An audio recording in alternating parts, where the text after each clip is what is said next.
Good afternoon, everyone.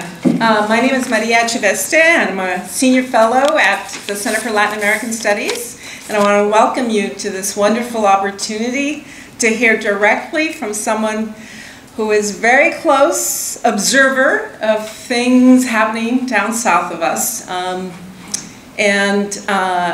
I am as curious as all of you to hear what Denise has to say. So, Denise Dresser will be talking about López Obrador's fourth transformation. What does that mean for Mexico? As many of you know, she's a political analyst, columnist, academic. The list goes on and on. She writes for Reforma and Proceso, teaches at ITAM. For those who don't know, that is the Instituto, Tecnológico, Autónomo de México, and you can tell I have forgotten most of my Spanish. She's author of numerous publications, very interested, as all of us are, that the relationship between the US and Mexico is tied so closely, notwithstanding certain occupants of the White House who don't understand that. That's my own editorial comment. Do not attribute it to class. So we will hear from Denise, and then we hope to have some time for some questions, time permitting, and I'll moderate that part of it. So Denise, may I welcome you to the stage?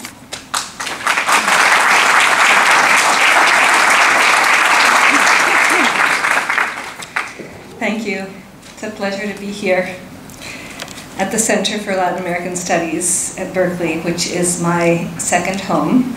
There's actually an office that bears my name, decorated by me. I want to share my thoughts on how I'm viewing things. The new presidency of Andrés Manuel López Obrador, it's akin to a national roller coaster ride. There are moments of excitement, moments of uncertainty, moments of sheer panic. The new government is moving quickly in order to differentiate itself from past administrations and enact a bold array of changes. Some good, some bad, some questionable. The country is caught in a constant whirlwind of presidential announcements, decrees, constitutional reforms, memorandums. It becomes difficult to distinguish what is improvised from what is transcendental, what is authoritarian from what is democratic, what is progressive from what cannot be classified or applauded as such. We live a daily combination of mixed feelings. Enthusiasm, doubt, approval, dismay. López Obrador's greatest triumph has been to shake the status quo. His greatest challenge is to prove that his fourth transformation will lead to evolution and not to regression. The president's popularity is undeniable and understandable. The emotion-laden election of last year catalyzed legitimate anger with frustrated economic expectations, resentment against rules that many regarded as rigged in favor of the few at the expense of the many, disappointment with established institutions, rancor against vested interests that have profited at citizens' expense, and a widespread indignation with the homicide rate that has turned Mexico into one of the most violent countries in the Western Hemisphere. López Obrador and his party/movement, Morena, won by a landslide because they capitalized on a widespread sentiment of indignation. He was perceived as the authentic opposition leader, an insurgent politician who has consistently railed against rapacious elites and a democratic transition that many feel went awry. His message in defense of the people resonated in a way that had not in past elections in 2006 or 2012, because the ills that he had consistently diagnosed became so evident under the Peña Nieto administration. And his offer of radical change appeals to a restive population eager for what he calls regime change. And indeed, it's clear that Mexico's toxic mix of truncated democracy and crony capitalism are problems that need to be addressed through substantive reform. What is far from clear today is whether López Obrador has the vision and the policy proposals to solve them in a way that propels the country forward. Many Mexicans hope that López Obrador will assure truly representative democracy and a more inclusive economic system.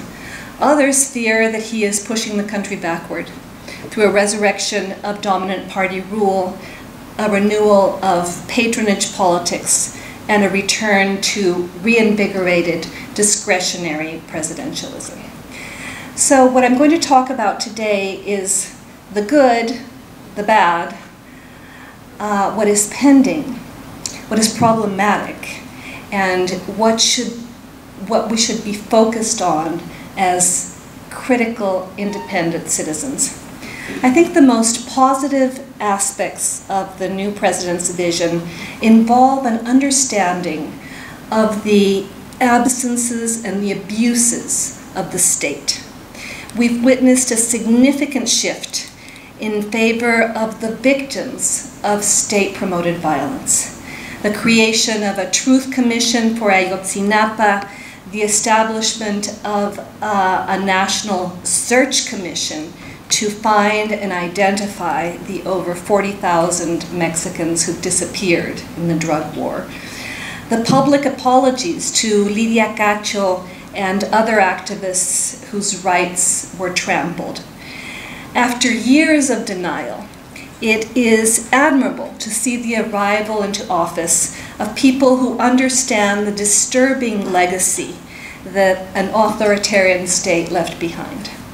The government has also displayed a willingness to fight at least select cases of corruption, ranging from the illegal siphoning off of oil, known as the huachicoleo, to the imprisonment of former Minister Rosario Robles, to the indictment of the former head of Pemex, currently on the lam.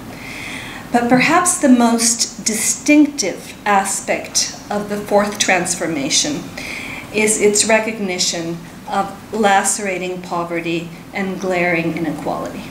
López Obrador has placed at center stage what for decades had remained at the periphery: the plight of 53 million Mexicans who merely survive on less than $1 a day. 53 million Mexicans living below the poverty line, the permanent subclass of those for whom the economic system of the past 35 years simply does not work. Now, approximately 23 million of those will receive money directly from the government without intermediaries, sin intermediarios, as López Obrador says, and their life, at least in the short term, will undoubtedly be better. The rise in the minimum wage and a new labor reform also have the same goal: level the playing field in a country characterized by deep disparities and entrenched inequality. When one sees those changes, it's almost impossible to not share a feeling of elation, a sense of being at the top of the roller coaster, arms in the air, laughing, applauding.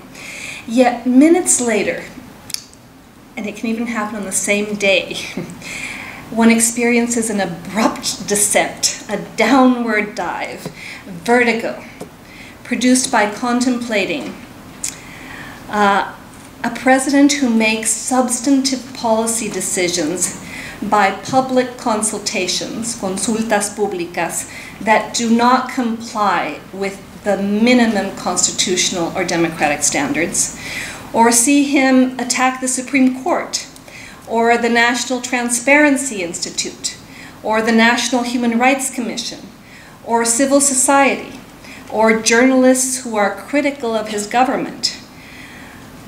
The vertigo produced by watching with bewilderment how he promotes a series of major public infrastructure projects like the Tren Maya or the Dos Bocas refinery that do not have basic studies that determine their viability or their environmental impact.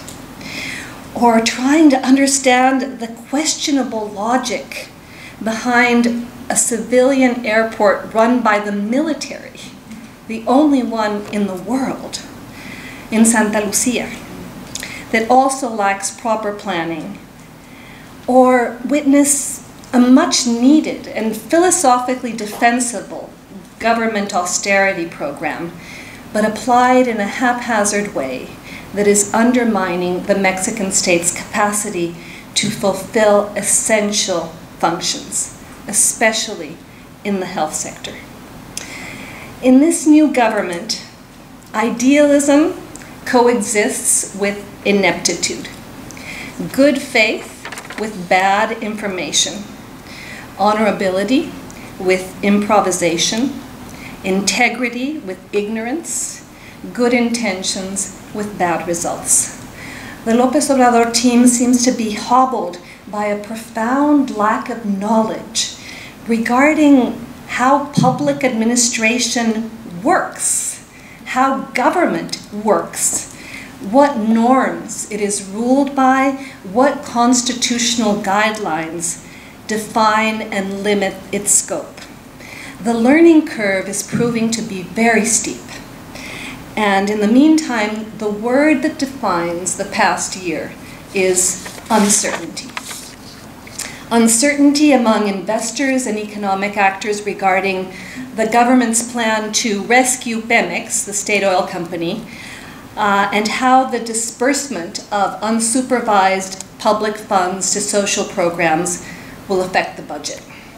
Uncertainty about how to finance massive redistribution with paltry or non-existent economic growth this year. Fears about private and foreign investment plummeting if the new trade deal is not approved and enacted. Fears that the new government will unravel past reforms in key areas, scaring off foreign and domestic capital in the face of renewed economic statism. Uncertainty among public sector employees, an incipient civil service that now wonders whether severe austerity measures, yes, are cutting off fat, but also muscle, making their jobs impossible. Uncertainty about the potential political and clientelistic impact that Morena's social programs could produce, as well as the discretionary outlays, as I said, without intermediaries, of 350 billion pesos distributed in 20 new programs, 19 of which do not have operating procedures and were rolled out without operating procedures.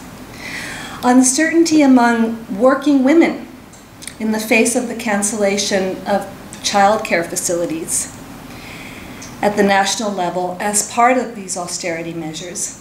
Uncertainty about whether the continued and reinforced militarization of public security through the creation of the National Guard will indeed bring about the peace promised in the campaign.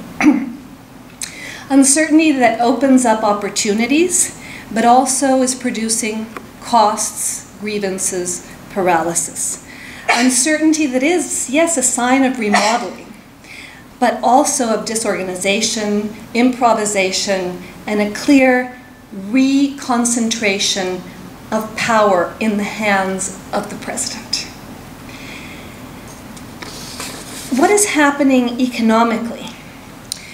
The majority of the electorate supported López Obrador in last year's race, given that his diagnosis corresponded with the daily realities of violence, insecurity, and inequality. A country governed by elites who extract rents, offer contracts to cronies, privatize public goods, siphon off public resources for personal gain, elites who did not reform themselves in the period of the democratic transition. Over the past 30 years of structural reforms, Mexico's political and economic elites did not create wealth to distribute it better. They did not depoliticize the justice system. They did not limit rent seeking. They did not promote transparency or accountability. They did not seek to make the economic system more inclusive or the political system more representative. And the results of not having reformed sufficiently explain the empowerment of López Obrador, who rode into office promising to address those unfulfilled promises, promote accelerated growth, put an end to crony capitalism, and pursue the stated goal of putting the poor first. The record so far is decidedly mixed. Rating agencies, independent analysts, and even the Bank of Mexico are sounding the alarm in face of trends and decisions that do not bode well on the economic front. Markets and investors are punishing López Obrador for the plans it has presented and the direction it is taking. The government rescue of Pemex that is creating a massive hole in the budget that could drag down the rest of the economy if the company's debt is downgraded, which will probably happen by the end of the year. The cancellation of the Texcoco airport that probably was a corrupt affair, but the cancellation has been financially very costly. And it also sent a message that the president and not the legal framework would determine the rules of the game. The improbability that Santa Lucia and the Tren Maya can function as neo-Keynesian detonators of growth. So what we're seeing is an economic contraction that is impacting job creation and tax revenues and leading to a fundamental question. How can promised redistribution occur with zero growth? A big part of the problem as to why we're in this situation derives from what I call the fourth transformation's oil obsession. It's gamble on repetrolizing the economy by turning Pemex once again into the engine of growth. That explains the massive investment in the state oil company and the refinery in Dos Bocas. But it's probably a bad bet because it means turning back the clock, trapping Mexico in a paradigm of the past, before the country had actually turned into a manufacturing powerhouse, and before the world had started gravitating towards renewable energy. In this context, it's probably not a good idea to jeopardize hard-won economic stability by injecting scarce resources into refining oil. And it's not a particularly lucrative proposition. It's not a good idea to assign contracts in a discretionary and opaque fashion in the energy sector once again. Markets, of course, are wary because this strategy doesn't seem to be rooted in reality, or budgetary constraints, or evidence, or best practices. And the same criticism applies to the Tren Maya and Santa Lucia airport. Mega infrastructure projects that will allegedly promote growth, investment, jobs. But up to now, justifying and supporting those projects, given what little we know about them, is not an act of rationality. It's an act of faith. because there are no official plans or studies that provide evidence to the government's claims about these projects. And what we do know is troubling. According to a recent evaluation done by the Mexican Competitiveness Institute, and on the basis of international comparisons for projects like the Tren Maya, it will end up costing between 4 and 10 times more than what the government has projected, making it financially unsustainable without long-term subsidies paid for with taxpayer money. As for the Santa Lucia Airport, major international aviation experts have underscored its unviability, given that there simply is not enough airspace in the Valley of Mexico for the coexistence of two major airports, the one we have today and the one that López Obrador insists on building. And in assigning public works and public projects to hand-picked private conglomerates and businessmen for the Tren Maya, for Santa Lucia, for Dos Bocas, López Obrador is perpetuating Mexico's crony capitalism, a form of capitalism that is what has kept Mexico historically from fulfilling its promise. A capitalism that we've known and suffered for years, that's not based on competition, innovation, the automaticity of economic transactions, but rather privileges, discretionality, and veto centers and dominant players in key sectors: transportation, telecommunications, energy, financial services.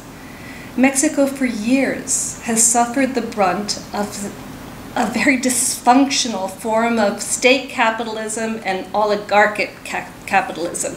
And during the campaign, López Obrador promised to dismantle that network, to separate political power from economic power. He talked about dismantling the mafia in power. This is what the fourth transformation was really all about.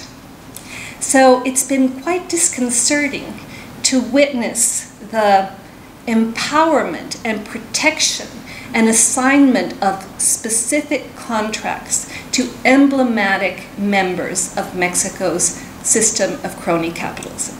And I'm referring to Ricardo Salinas Pliego, who didn't even win, who just got the contract to distribute the famous Tarjetas del Bienestar. Or the negotiations carried out and celebrated last week with Carlos Slim, and the way in which the two men won what was probably a licitation, a bid that was designed for them to provide internet to the public university system in Mexico. And the same applies to the members of the Business Advisory Council that the president set up. In it are the emblematic rent seekers of Mexico: Carlos Jangron, Olegario Vázquez Raña, and this contradicts the best practices that this government has the chance to actually implement, because it has the electoral legitimacy, the political support, and because that has been one of the major factors that explains Mexico's subpar economic performance over the years. The fact that year after year, we appear on the list of The Economist magazine's list of countries burdened by crony capitalism. And Mexico has remained constrained precisely by multiple incarnations of this capitalism over the years. Beyond what I'm talking about in terms of sabotaging innovation, competition, and precluding growth, this form of capitalism has also led to one of the key issues we face today, and that explains why López Obrador won, which is concentration of wealth. One of the most brilliant minds of the fourth transformation, Gerardo Esquivel, wrote a very well-known study on income inequality and wealth concentration. And what did that study reveal? The 10% wealthiest in Mexico concentrate 64.4% of the country's national wealth. In 2002, the wealth of the 16 multimillionaires at the top of the Forbes list represented 2% of GDP. By 2016, that percentage had grown to 9%. And in the first 4 places of that list are men who have made their fortunes in sectors that are regulated or are concessioned by the state. Men like Ricardo Salinas Pliego and Carlos Slim. Beneficiaries of a form of capitalism that I've explained works on the basis of discretionary policies and backroom deals and negotiations. And this government, instead of talking about how it's going to dismantle that form of capitalism through regulation, competition, tax reform, taxing inheritances, taxing capital gains, instead we're seeing how he isn't taking on crony capitalism. He's just making those cronies his own. So how do we explain then these self-inflicted wounds, these mistakes that are leading us to the economic situation the country is in today? Well, Mexico, unfortunately, has a president who I believe to be a very honest man, but who has fired a broad swath of civil servants with technical expertise, who is weakening regulatory bodies and organizations that have provided autonomous evaluations of public policy, a president who almost on a daily basis makes fun of economists, disqualifies quantitative methods, disdains evidence, and proclaims that he has other data, otros datos. A president who doesn't want to regulate monopolists or rent seekers, but rather is seeking to strike deals with them based on a distorted nationalist view of the importance of national champions. And by doing so, over the past 8 months, López Obrador is revealing what I think is going to be the Achilles heel of the fourth transformation. And it's not populism, it's ignorance. Ignorance about how the state and markets operate. Ignorance about how to put together a budget and the variables that intervene in its elaboration. Ignorance about the link between growth and tax revenues, certainty and investment, regulation and competition, competition and productivity, social policy and informality, monopolies and rent-seeking, crony capitalism and subpar economic performance. And the president's economic illiteracy would be less troubling if he recognized it and listened to some of the very good economic advisors he actually has. But in Mexico today, there isn't a functional cabinet. There's a one-man show. And it is run by someone who frequently does not want to listen to the reality presented to him in the cabinet meetings every morning. And what is that reality? That government funds will not be enough to save Pemex. That more cuts and more government austerity won't be enough to finance his social programs, and that he probably won't be able to reach the end of the year without contracting more debt. That there's no way to attract and maintain investment if you're changing the rules of the game every day.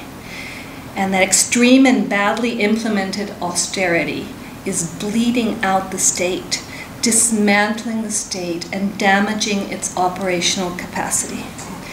And the dysfunctionality of this personal style of governance, el estilo personal de gobernar, as Daniel Cosío Villegas called it, is one in which data has been replaced by instinct, autonomous studies by ideological inclinations, reason by faith, rules by presidential discretionality. In this government, you don't have to measure, you have to believe. You don't have to understand or evaluate public policy, you just have to watch the morning press conference, La Mañanera, because that's where public policy is designed and announced. And as former Finance Minister Carlos Ursúa decried in his letter of resignation, the problem with this government is its willfulness, su voluntarismo. And why is this happening? Because in order to transform Mexico quickly, the president has resorted to a political strategy based on the concentration of power in his hands, even if that is leading to the dismantling of incipient checks and balances that Mexico had struggled to create. López Obrador insists that institutions created during the neoliberal period of the past 30 years constitute an obstacle to the fourth transformation. And therefore, he intends to govern, I reiterate, without intermediaries, and by establishing a direct relationship between the people and their leader. So his governance style is based on the daily use of a press conference, in which he lambastes neoliberalism for producing all of Mexico's ills, skewers the elitist press, announces judicial investigations of public officials, promotes his policies. The Mañanera defines the public agenda and also becomes a forum where the president explains his priorities, criticizes the institutions he believes have not served the country well, criticizes the judiciary, civil society, the media, and members of the opposition. And according to the president's narrative, and it's a very successful one, an ever-growing array of actors have thwarted real democracy and enabled corruption that he needs to expose and expunge. So every morning, the president stands in front of the press. And what does he do, aside from what I've already described? He gives morality lessons. He quotes the Bible. He provides facts and figures, many of which cannot be verified. He constructs on a daily basis a political persona that transcends that of a simple elected official. He erects himself as Mexico's spiritual guide. So ultimately, the press briefing isn't really an exercise in government accountability or transparency. It's more like a sermon.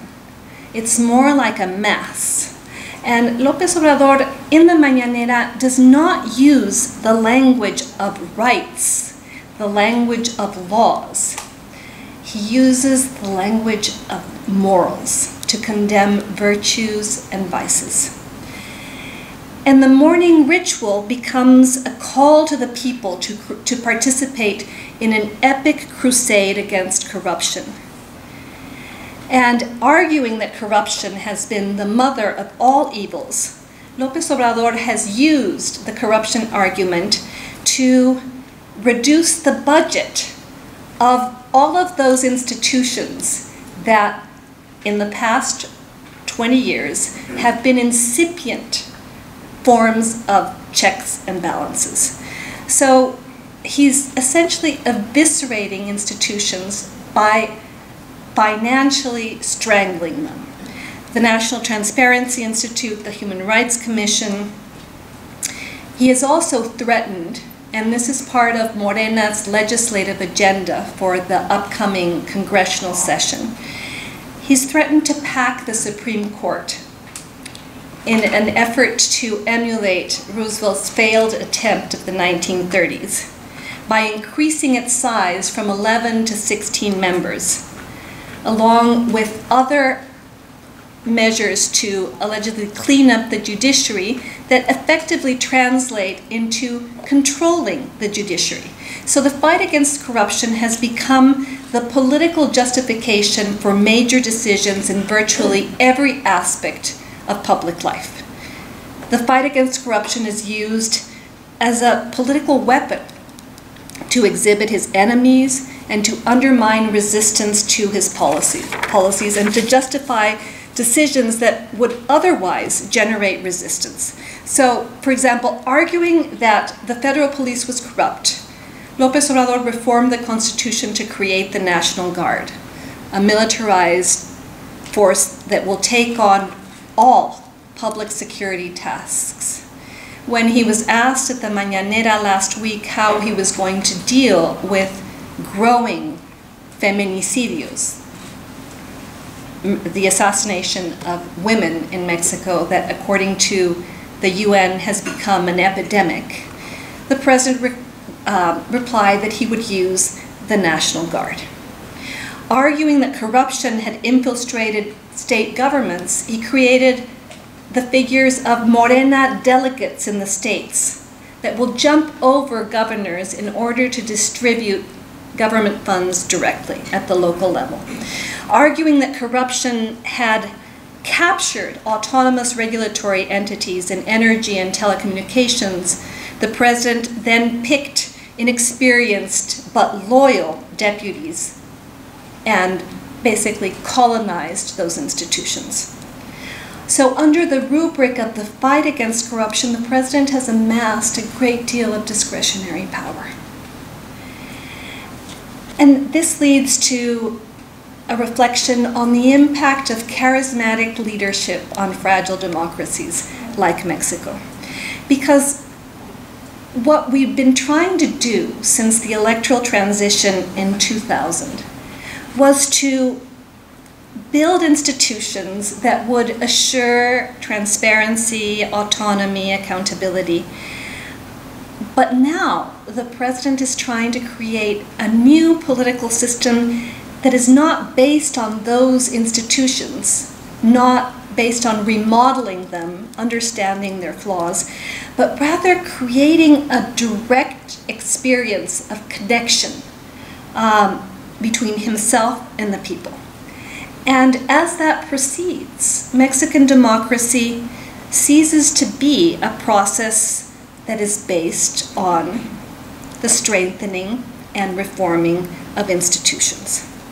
So the fourth transformation seems to be headed, in some ways, to a restoration of what we experienced for over 70 years under PRI dominant rule. A dominant party headed by an omnipresent, all-powerful president who governs with few restraints. Because the political conditions that allowed presidentialism to emerge in Mexico are now present again after we thought that that would never happen. Because what does López Obrador have that no president since 1997 has ever had? He has unified government. What does that mean? Control of Congress, majority in the lower house, majority in the Senate. And with those majorities, what is he doing? He is modifying the Constitution. He is approving the budget.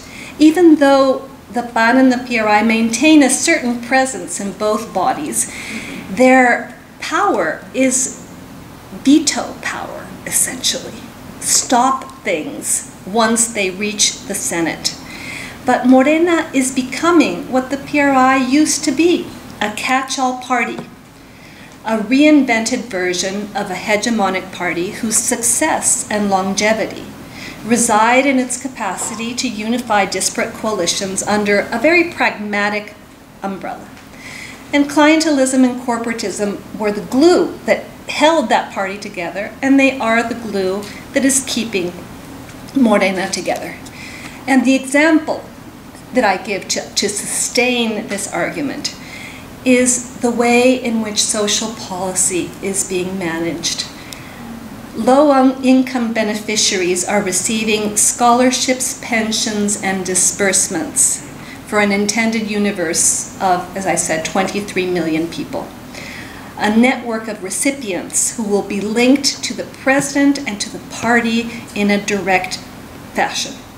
Social programs are turning López Obrador into the great benefactor, the philanthropist, the guarantor, the political beneficiary of the state's largesse. And Morena has never been a party as such. It's been a disparate socioeconomic coalition held together by the force of his leadership and his charisma. And how is he building a party? He's building it through the use of social programs. Addressing the short-term needs of the poor will also allow the president to address the electoral imperatives of his party.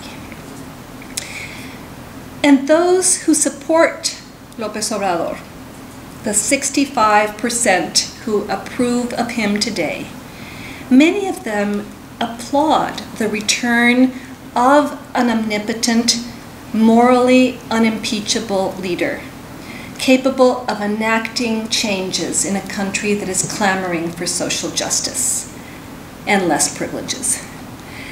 But for those who fought to dismantle the hegemony of the PRI and create a framework for incipient checks and balances, we're viewing these trends towards deinstitutionalization and de-democratization with concern.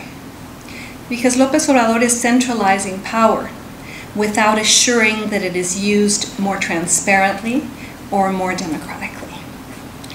As Madison argued in the Federalist Papers, when putting together a government, the great difficulty rests in the following: allow a government to control the governed, and the next step, force it to control itself.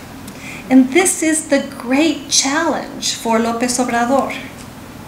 How to domesticate his own power, how to prevent abuses by his own government, how to submit to rules, procedures, and constitutional restraints, how to sanction corruption when it emerges in the ranks of his own government, as it has in the last couple of days with reports of the unexplainable good fortune of Manuel Bartlett, who managed to amass 25 properties valued in 800 million pesos during the years in which he was just a public official.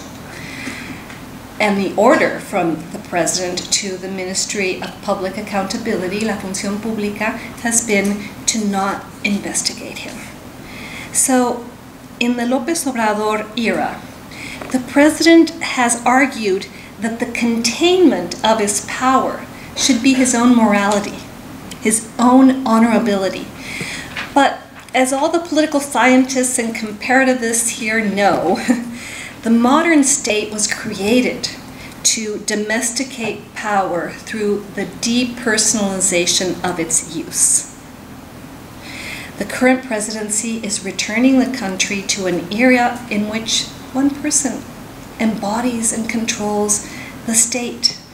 And López Obrador may propel Mexico to a situation where we have a very strong, very popular president at the helm of a very weak and very dysfunctional state. So the challenge for Mexico moving forward, I keep repeating this, it's about institutions, not about people. Because it's true, López Obrador's victory entailed a seismic change for Mexico, altering the party system, altering the existing economic model. But for those worried about the fate of democracy, there are troubling signs ahead. Because an important part of the left-wing intelligentsia and of his supporters have afforded López Obrador a sort of intellectual amnesty that they never would have granted a president who did the same things had he been from another party. And this intellectual amnesty means that people will support what he says and what he does, regardless of whether it's viable or democratic. And time and again, he has submitted key policy issues to small public referendums, a practice that in normal democracies would be viewed as majoritarian extremism, in which democracy is not an inclusive and negotiated process, but a constant confrontation between the popular will and those who oppose it. In his daily narrative, I insist, the president portrays institutions as obstacles and vows to return power to the people who he consults and asks at his rallies to raise their hand if they support a certain policy or not. But much of what López Obrador is proposing, in order for it to work, in order for the country to actually be transformed, would require significant institutional transformations. Because corruption is systemic, impunity is pretty much guaranteed. Institutions can be manipulated or eviscerated by a president and his cronies. And the problem for Mexico is that it could end up replacing one unaccountable party system with another unaccountable party system. And many of the issues that have moved Mexico forward over the past 25 years, and there are people sitting in this room that have participated in those battles, include the oral trial system, the push to create an independent judiciary that does not depend on the president, the elimination of discretionary parts of the budget, the misallocation of public funds through social programs, the establishment of an anti-corruption system, the pursuit of robust regulatory entities to promote competition and address crony capitalism, the push to demilitarize Mexico, the struggle for women's rights. Much of the positive change of the past 20 years has resulted from pressure from below, from an increasingly vibrant and demanding civil society that today the president simply dismisses as fifi or neoliberal. But Mexico's future depends on continuing with those changes. It does not depend on one man, one movement, however noble their intentions, because the country's perennial problems derive from the absence of institutions that are capable of providing systemic checks and balances, guaranteeing transparency and accountability, and taking on crony capitalism instead of simply perpetuating it with other cronies. So the real risk for Mexico, and this is my final thought, is not that it turns into Venezuela, as some people suggest, but rather that it remains the same Mexico, a clientelist, corporatist system nurtured by a state that builds patronage ties instead of constructing citizenship, a crony capitalist system only with their own cronies, revived dominant party rule with few checks and balances, and an institutional framework so corroded by corruption, whose weaknesses create incentives for renewed presidentialism. And Mexico is only going to experience a fourth transformation if the country's new leaders focus their attention on what has always been the problem, which is the rule of law. And a centerpiece of that agenda would be an autonomous Attorney General's office. And a true test of this agenda would be whether or not López Obrador is willing to combat corruption through institutions and processes, and not simply the presidential selection of who the guilty are going to be. So if Mexico is unable to carry this through in this era of heightened desire for change, if the focus is not on institution building and creating the rule of law, even the best and most honorable intentions are not going to produce good results.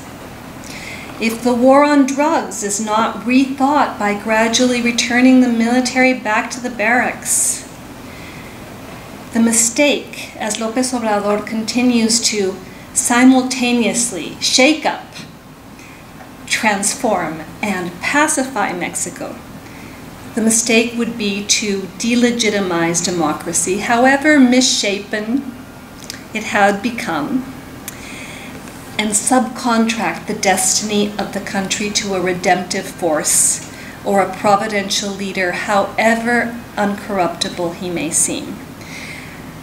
In order to transform itself, Mexico needs a broad, pro-democratic coalition that focuses not on putting the president on a pedestal, but on combating corruption, impunity, promoting transparency, strengthening checks and balances, remodeling institutions, demilitarizing public security, assuring the pending transition, the difficult but necessary transition from clientelism to citizenship, and redistributing wealth concentrated in the few in order to enable prosperity for the many.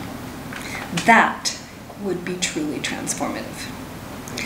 So as the poet Juan Rulfo wrote, "It had been so long since I lifted my face that I forgot about the sky."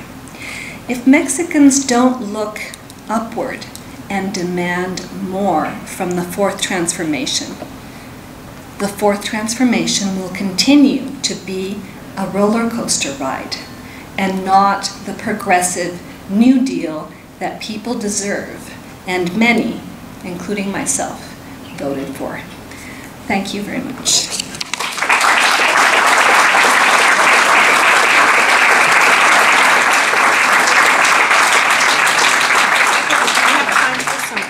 I'll take them. Okay, good. So I'm very happy to take questions and begin a conversation. Yes, go ahead. Hi. Thank you so much for your talk. It's an honor to hear. Louder, please. Oh, sorry. Yeah, why don't you stand up? Oh, sure. Why don't you tell me who you are? And Hi, I'm Bruno. I'm a doctoral student in the rhetoric department here. And it's an honor to hear you. Thank you. I'm just interested in the tension I hear in your talk. I'd like to kind of explore. Because you begin by essentially echoing and recognizing the sort of legitimate anger that thrusts López Obrador to power, etc. But then you kind of criticize the execution of the movement in a series of incompetent moves, etc. But I'm wondering sort of with what measure one can judge a project, a movement that doesn't just disavow a specific institutional order, but the very paradigm of that order. That is, López Obrador strikes me not so much as saying the liberal reforms of the 90s and early 2000s were misexecuted, but he's disavowing the values behind those reforms themselves. He is disavowing the primordial importance of growth of institutions in some, or these institutions in this particular form. To put it maybe more concrete, so what's the question? Yeah, sorry. To put it more concretely, would the 4T be a success if he did not produce growth but achieved a reduction of poverty? Would it be a win if it was more arbitrary, more voluntarista, but had less violence? Would he have a win if he had less inequality, but all these ills that you nevertheless describe? Okay. It's actually an interesting tension that you describe, and I think it exists. think López Obrador's diagnosis of the country has always been right. It's always been correct in terms of disparities, inequalities, concentration of wealth, la mafia en el poder, institutional dysfunctionality. The problem is that the correct diagnosis is not accompanied by the appropriate public policies, because there's no way that he can win in terms of less violence, less poverty, with the way in which he is setting up his government. He is setting it up to fail, because you simply cannot assure less poverty in the medium or long term by cash dole-outs without conditionality, by cash dole-outs that are not accompanied with trampolines for social mobility, with cash dole-outs that are not accompanied by health, education, job creation, and everything that accompanies economic growth. It's just not sustainable to redistribute a pie that isn't growing. There reaches a point at which you can't do it without other instruments such as fiscal reform, raising taxes. That would be transformative, because it's a form of redistribution that isn't simply based on public providing public goods in the form of cash dole-outs. It's a way in which you actually take away resources from those that are at the very top of the pyramid and use a form of redistribution that tends to create more equality. He'll never have a win in terms of reducing violence with the National Guard, and we can bet on it, and I can come back in 4 years. And why do I say that?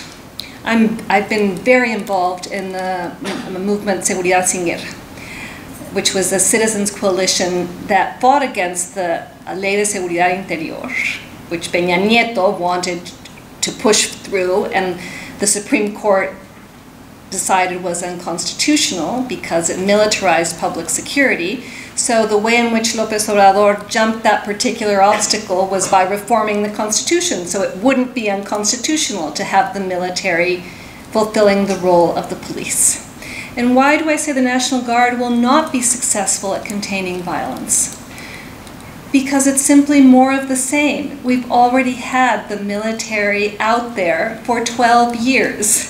And there's actually a correlation that has been explained and researched and is out there in papers by experts, including Catalina Pérez Correa and Alejandro Madrazo. There's a correlation between the presence of the military in public security areas and the increase in violence.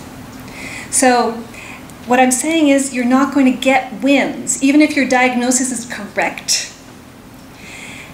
You're not using the appropriate vehicles to address the problems that you have diagnosed. And you may say, as you've said to me, it's just that those old institutions weren't providing a win either. And I'd agree with you. Yes, I'm not going to stand here and defend the Human Rights Commission or the Competition Commission or the Transparency Institute, because they ultimately were captured by the parties or by vested interests.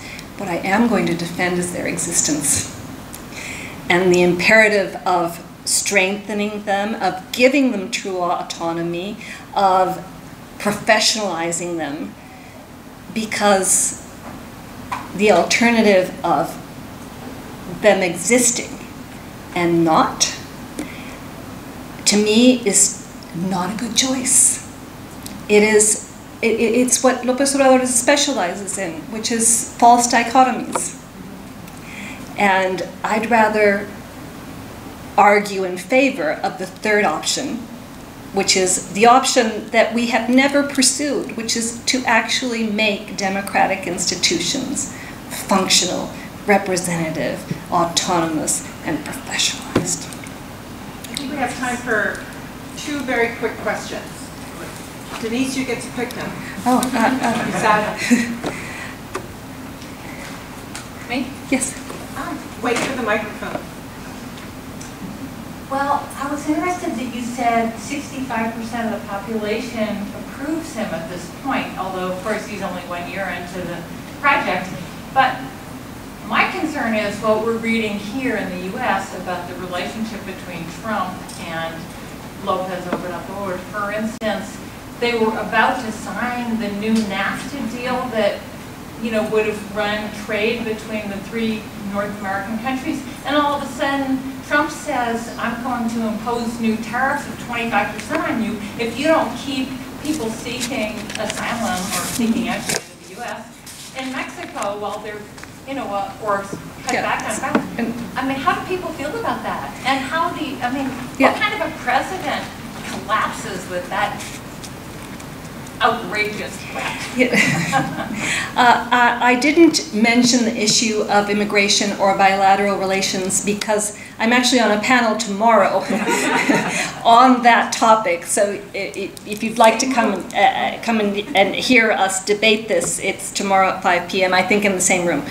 But I'll happily address the issue quickly. Why did López Obrador cave in? Because he was already in an economic straitjacket because of self-inflicted wounds that had to do with bad economic management in the first 6 months of his presidency. The possibility of tariffs being applied would have meant a disastrous economic scenario for Mexico. So he basically had to choose between evils. Do I think this is morally correct? No. Do I think there were other alternatives? Yes. And how do people feel about it?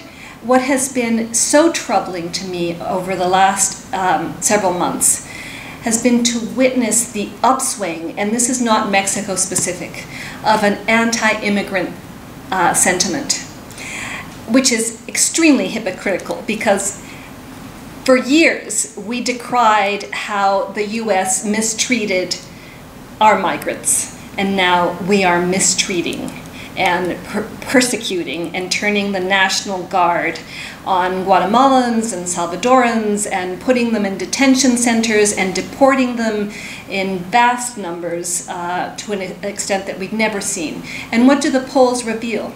The polls reveal that Mexicans are anti-immigrant, and that sentiment is growing, sadly. Last question? Yep. Hi.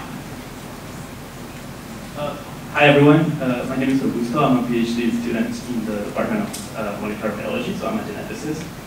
And my question is something that is preoccupying me a lot, which is how come even educated, enlightened, if you will, middle classes are supporting a government that holds many parallelisms with the Trump administration in the US? For example, their disdain for facts and data and the opinion of experts. Their constant attacks on the judiciary, and their constant attacks on the press, on the scientific establishment, some sort of authoritarianism, and is the fact of support for a new form of crony capitalism. And also, what comes next is, as you mentioned, even the most educated, progressive middle class in Mexico seem to have given him a check in blank to this new administration. Thank you. Well, he has a 65% approval rate, which is actually lower than what Vicente Fox had in the same period of his presidency. We tend to forget that, but Fox's first year was accompanied by euphoria, support, excitement, and a sense of renewal. López Obrador is a brilliant communicator. He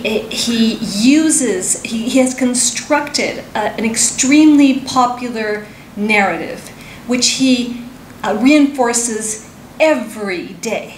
And it's based essentially on the people who preceded me were all corrupt. The country's ills, they're all the result of neoliberalism. I'm in favor of the people and I'm giving them things. I'm austere and here I stand in front of you being accountable every morning. That narrative, it's, I think in some sense, in many ways, it's false, but it's extremely attractive. So what do the polls show? That people support him.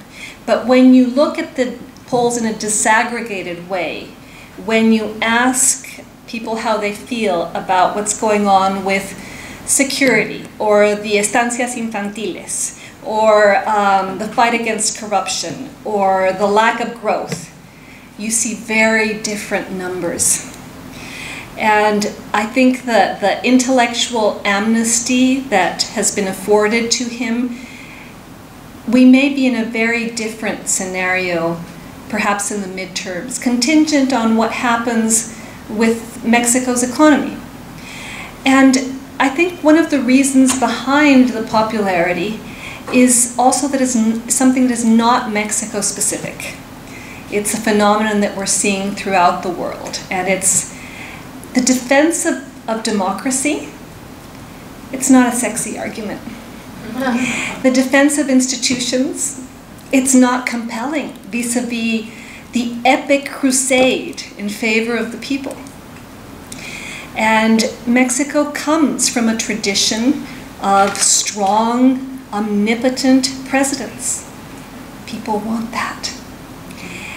And they are willing to subcontract the destiny of their country to someone who they believe will produce miraculous results because he is a miraculous man. And that's an abdication not only of reason, it's an abdication of the responsibilities of citizenship. And I think sadly Mexico has a deficit of citizenship. A final question? I think we actually have to... Let's take one more. Okay. Yeah, please, there's one more. Yes?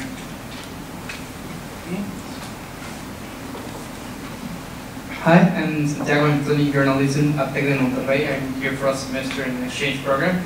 So I'm, as a Mexican, I'm afraid of how this presidency could evolve in a long-term relationship, not only with the rest of the world, but with the Mexican citizens.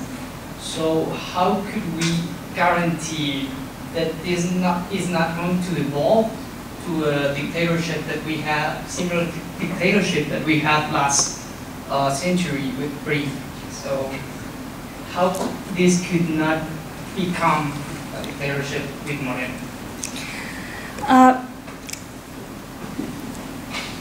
I think it's what I explained in the conference. This is, if I had to give a young Mexican advice today, I'd say go out and defend an institution. And if you're going to defend one, probably the most important one to defend in Mexico today is the Supreme Court, because it's going to become the Maginot Line. It's going to become the last line of defense, because what's happening? This is a government that, with the argument of the imperative of transformation, disdains the law. And I'm not saying that in Mexico the law is perfect, but it exists, and there's a constitution. And what does the president regularly say, on the record and off the record? Stop talking to me about the law. I'm transforming Mexico. So he's governing through memorandums, through decrees, through the discretionary use of power, jumping over institutions or jumping over legal norms. And what's happening? you're witnessing the emergence of a whole slew of amparos, which are like judicial stays, where people are seeking to stop him from dismantling the daycare centers, from building the airport in Santa Lucia, from applying an austerity law on the basis of a salary for public officials linked to the president's salary that he decided upon was going to be 105,000 pesos. But he just decided that. There was no public deliberation, there was no congressional decree. So many of the decisions that he's made are being questioned and taken to the courts. They're going to make their way through the courts, and they will ultimately end up in the Supreme Court. And if you have a court that is packed, if he's expanded it from 11 to 15 members, and he's been able to name 5 new justices, that means that there will never be a majority to declare all of these decisions unconstitutional. So, defend an institution, either the Supreme Court or the Mexican Human Rights Commission. In the last meeting of Seguridad Sin Guerra, of the collective, we mapped out what we needed to do in the next 5 years. And the first item on the agenda was to defend the Human Rights Commission. Why? Because the Human Rights Commission, at times it has been silent, at times its president didn't really push forward a rights agenda. At times the Human Rights Commission was captured by the executive. But in the past 6 years, it's been a fundamental institution. And for example, the Human Rights Commission presented una acción de inconstitucionalidad against the National Guard. What is the president planning to do with the National Human Rights Commission? To push forward a legislative initiative to turn it into a Defensoría del Pueblo, and for the president of the commission to not be named by the Senate, but rather directly by him. And what would that entail? It would entail basically the destruction of an institution that is a check and a balance. It would mean that human rights violations committed by the government would not be pursued by the government. They would be hidden by the government. And I can give you an example of the weakening or colonization or evisceration of institutions across the board, under the argument that they malfunctioned. And they probably did. But I think the democratic agenda for Mexico is precisely that, to recognize the flaws of those institutions and make sure that they survive this period. Because what I always say to my friends, many of whom are unconditional supporters of López Obrador, is what happens when he's gone? And you've created this institutional framework that is weak and fundamentally dependent on the power of the executive, on the power of the president. How would you feel if that institutional framework were in the hands of the PAN, or the PRI, or Ricardo Monreal, or Martí Batres? Well, we'd probably go out, all of us, and slash our wrists. Because I think that there's like a blind spot in many people who are not connecting the dots in terms of what's happening. Because at the end of these 5 years, somebody else is going to be president.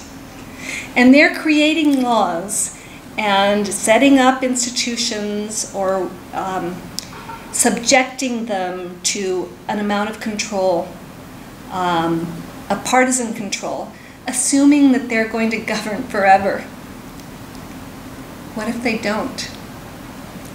and they've completely dismantled any form of check and balance that it took us the past 30 years to build.